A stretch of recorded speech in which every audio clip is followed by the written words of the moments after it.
చరిత్ర వక్రీకరణ ఎట్లా చేయొచ్చంటే, వామపక్ష భావజాలికులు స్ప్రెడ్ చేసేది చూడండి. ఇప్పుడు 'తాజ్‌మహల్' మీద కోర్టులో కేసేశారు కదా! ఇప్పుడు మీకెవరిచ్చారు ఆ సమాచారం? మీరంతా సృష్టిస్తున్నారు అంటారు. మరి వీళ్ళకెవరు సమాచారం ఇచ్చారంటే, మాకు మేము మేధావులం అని చెప్తారు. వీళ్ళకి ఆధారం ఏదో పాత పత్రికలు. వాళ్ళ ఆధారమో పాత పత్రికలు.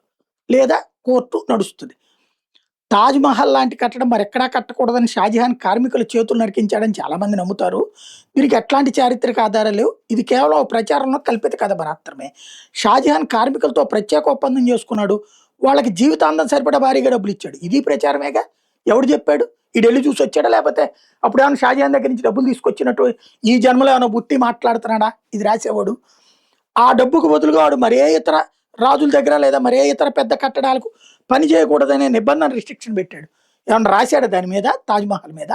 లేపోతే ఈడితో ఏమన్నా కల్లో కనబడి చెప్పాడా ఇది రాసినోడికి?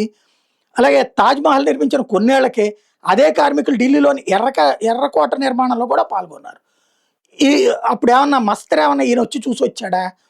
అట్లాగే చేతులు నరకడం కాదు, కార్మికులకు జీవితకాల నిరుద్యోగ భృతి. పెన్షన్ ఇచ్చి మళ్ళీ పని చేయకుండా ఒప్పందం చేసుకున్నారంతే. మరి మళ్ళీ అప్పుడు ఎర్రకోటకి ఎట్లా చేశాడు?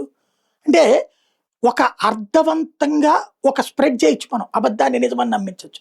అదే స్పెషల్. 70 ఏళ్ల నుంచి ఇండియాలో జరుగుతుందదే.